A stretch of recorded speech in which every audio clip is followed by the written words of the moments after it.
અને તેમાં અમને પણ બોલાવ્યા હતા.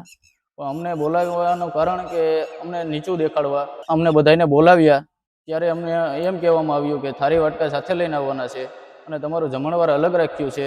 પછી અમુક જ્ઞાતિ દ્વારા ખોટી ફરિયાદો જે કરવામાં આવેલી છે એ તથ્ય ખોટી છે, એવું કાંઈ અમારા ગામમાં છે નહીં.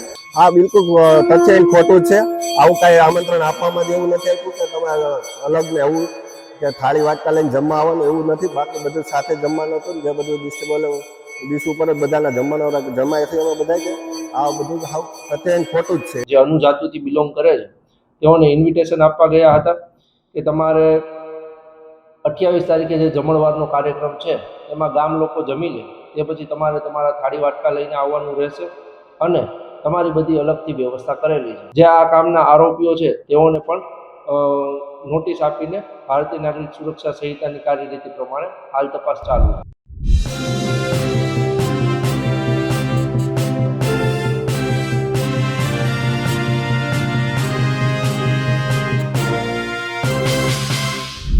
ભારતમાં કહેવાય છે કે સંવિધાનનું રાજ છે, પણ હજુ પણ ગુજરાતની જ વાત કરીએ, જુનાગઢની વાત કરીએ અને વિસાવદર તાલુકાના ભૂતળી ગામની વાત કરીએ તો ત્યાં ભેદભાવનો કિસ્સો પોલીસ ચોપડે નોંધાયો છે. ઘટના એવી છે કે ભૂતળી ગામમાં રામજી મંદિર, ભગવાન રામ એમનું મંદિર, એના મંદિરનું જીર્ણોદ્ધાર થાય છે. જીર્ણોદ્ધારમાં જે અનુસૂચિત જાતિના લોકો છે, દલિત જાતિના લોકો છે, તેમને કહેવામાં આવે છે કે તેઓ ભંડારામાં જમવા તો આવે પણ પોતાના થાળી અને વાટકા લઈને આવે. આ આરોપ સ્થાનિક જે અનુસૂચિત જાતિના આગેવાનો છે તેઓએ લગાવ્યા છે અને એની પોલીસ ફરિયાદ પણ થઈ છે. નમસ્કાર, હું છું ચિંતામણી પુતનિલ પટેલ. સ્વાગત છે આપનું અમારા કાર્યક્રમમાં. આવો સાંભળીએ કઈ રીતે સ્થાનિક જે આગેવાનો છે તેમણે આરોપ લગાવ્યો છે, પોલીસમાં ફરિયાદ થઈ છે અને આ અંગે પોલીસે 5 લોકો વિરુદ્ધ ફરિયાદ તો નોંધી લીધી છે અને હવે કામગીરી કરી રહી છે. પણ મહત્વપૂર્ણ બાબત એ છે કે ભેદભાવનું આ કલંક, આ જખ્મ, આ ઘાવ કે આ નાસૂર કેમ સમાજ માટે બની રહ્યું છે? કેમ એવું માનવામાં આવે છે, જો આરોપ સાચું હોય તો કેમ માનવને માનવની દૃષ્ટિ નથી જોવામાં આવતું? સવાલ એ પણ છે કે ઊંચી જાત, નીચી જાત, મધ્યમ જાત, એસસી જાત, એસટી કે ઓબીસી કદાચ આરક્ષણ માટે આ જરૂરી હોઈ શકે છે, પણ ભેદભાવ માટે આ જરૂરી છે? તો જવાબ છે કદાચ ના. એને લઈને સામાજિક આગેવાનો મુદ્દા બનાવી રહ્યા છે. એને લઈને અનેક એવા લોકો છે જે કહી રહ્યા છે કે સમાજમાં ન થવું જોઈએ, છતાં સમગ્ર ઘટના થઈ છે. પણ ફરી તમને કહીએ કે આ સાંભળો કેવા પ્રકારનો આરોપ છે અને પોલીસ હવે શું જણાવી રહી છે. જય ભીમ, નમો બુદ્ધાય. મારું નામ અજય બોરીચા છે અને મારું ગામ ભૂતળી છે, તાલુકો વિસાવદર. અમારે ત્યાં પ્રાણ પ્રતિષ્ઠાનો મહોત્સવ હતો અને તેમાં જમણવાર પણ હતું અને તે જમણવારમાં સમસ્ત ગામને બોલાવ્યા હતા અને તેમાં અમને પણ બોલાવ્યા હતા. પણ અમને બોલાવવાનું કારણ કે અમને નીચું દેખાડવા અને આ જાતિવાદ કરવા માટે બોલાવ્યા હતા. કેમ કે આનું કારણ, આ કહેવાનું કારણ એ છે કેમ કે અમને બધાને બોલાવ્યા ત્યારે અમને એમ કહેવામાં આવ્યું કે થાળી વાટકા સાથે લઈને આવવાના છે અને તમારું જમણવાર અલગ રાખ્યું છે અને પાણી પીવાની વ્યવસ્થા પણ અલગ છે. અને આ બધું કહેનારા આ 5 લોકો હતા: બાબુભાઈ ઉકાભાઈ અપાણી, નરેન્દ્રભાઈ ભાણાભાઈ શિરોયા, રમણીકભાઈ શામજીભાઈ સોરઠિયા, અતુલભાઈ ભીખાભાઈ શિરોયા, દુલ્લાભાઈ પોપટભાઈ શિરોયા. ભગવાન રામને સોરાની પ્રાણ પ્રતિષ્ઠા હતી. માંગ તો એ જ છે કે આ બધાને જલ્દથી જલ્દ બહુ મોટી સજા પડે અને આ છૂટવા ન જોઈએ અને આને જામીન ના મળવા જોઈએ. અને અમે વર્ષો પછી જે શ્રી રામ મંદિરનું નિર્માણ કર્યું છે અને અમારા એના ભૂમિદાન આપેલી છે, જે મોહિતભાઈ દેવાણી છે એમને, એના તરફથી. અને વર્ષો પછી અમારું નિર્માણ કર્યું છે અને હમણાં અમે પ્રાણ પ્રતિષ્ઠા જે કરી એ બહુ સારી, ભવ્ય અને સરસ હતી.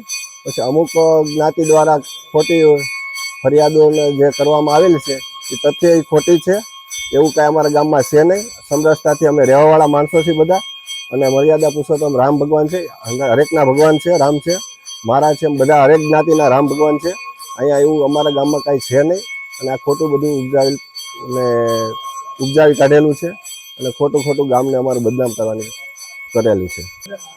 હા, બિલકુલ તથ્યહીન ખોટું જ છે.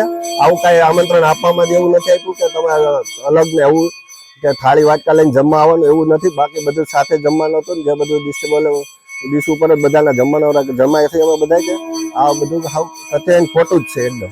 અને ખોટે ખોટી FIR કરવામાં આવેલ છે. અમારા ગામનું નામ બદનામ કરવામાં આવ્યું છે.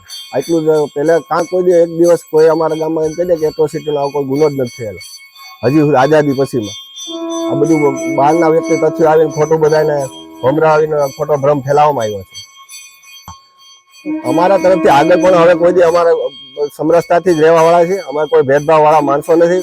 કોઈ ભેદભાવ રાખવામાં આવશે નહીં આગળ ક્યારેક. વિસાવદર પોલીસ સ્ટેશન ખાતે એક એટ્રોસિટીનો બનાવ બનેલ છે. જે બનાવની વિગત એવી છે કે 27-28 એપ્રિલના રોજ રામજી મંદિર બનાવેલું છે. જે રામજી મંદિર ખાતે રામ ભગવાનની પ્રાણ પ્રતિષ્ઠાનો કાર્યક્રમનું આયોજન કરેલું હતું. જે અંતર્ગત આ કામના જે આરોપીઓ છે બાબુભાઈ હપાણી, નરેન્દ્ર સિરોયા, રમણીકભાઈ સોરઠિયા, અતુલ સિરોયા, ફુલા સિરોયા, જે આ જે રામજી મંદિરનું પ્રાણ પ્રતિષ્ઠાનો કાર્યક્રમ છે તેના આયોજકો છે. તેઓ ગામ સમસ્ત કાર્યક્રમ હોય એટલે જે અજયભાઈ ચતુરભાઈ બોરીચા જે આ કામના ફરિયાદી છે તેઓ અને અન્ય જે વ્યક્તિઓ જ્યાં ગામમાં રહે છે જે અનુજાતિથી બિલોંગ કરે છે તેઓને ઇન્વિટેશન આપવા ગયા હતા કે તમારે 28 તારીખે જે જમણવારનો કાર્યક્રમ છે તેમાં ગામ લોકો જમી લે તે પછી તમારે તમારા થાળી વાટકા લઈને આવવાનું રહેશે અને તમારી બધી અલગથી વ્યવસ્થા કરેલી છે. આ અન્વયે આવી રીતે અલગથી ગામમાં આયોજન કરેલું હોય અને સમસ્ત ગામનું આયોજન હોય અને છતાં પણ આ રીતે ઇન્વિટેશન આપેલું હોય જે અન્વયે આ લોકોને પોતાનું અપમાન થયેલું હોવાનું જણાઈ આવેલું હોય. જેથી આ બાબતે વિસાવદર પોલીસ સ્ટેશન ખાતે તારીખ 28ના રોજ ફરિયાદ દાખલ કરવામાં આવેલી છે અને ફરિયાદ દાખલ કર્યા બાદ હાલ જે તે બનાવવાળી જગ્યાનું પંચનામું કરવામાં આવેલ છે અને જે સાહેદો આ કામમાં ઉપસ્થિત હતા તેઓના નિવેદન લેવામાં આવેલ છે અને જે આ કામના આરોપીઓ છે તેઓને પણ નોટિસ આપીને ભારતીય નાગરિક સુરક્ષા સંહિતાની કાર્યરીતિ પ્રમાણે હાલ તપાસ ચાલુ છે. ખરેખર આ બનાવ બનેલ છે કે કેમ તે બાબતે તથ્યોની તપાસ કરવામાં આવેલ છે અને ખરેખર આ પ્રકારે કોઈ ઘટના બનેલ છે કે કેમ તેની નિષ્પક્ષ અને તટસ્થ તપાસ કરવાની માનનીય એસપી સાહેબ તરફથી સૂચના છે. આ સમગ્ર ઘટના જોઈને આપને શું લાગે છે જરૂરથી અમારા કોમેન્ટ બોક્સમાં કોમેન્ટ કરજો. એ સિવાય અમારી યુટ્યુબ ચેનલ લાઈક કરો, સબસ્ક્રાઇબ કરો, બેલ આઇકન દબાવો. સાથે અમારી વેબસાઇટ છે www.gujaratfirst.in. ત્યાં પણ જઈને તમે વધુ અપડેટ થઈ શકો છો. અત્યાર માટે બસ આટલું જ. નમસ્કાર.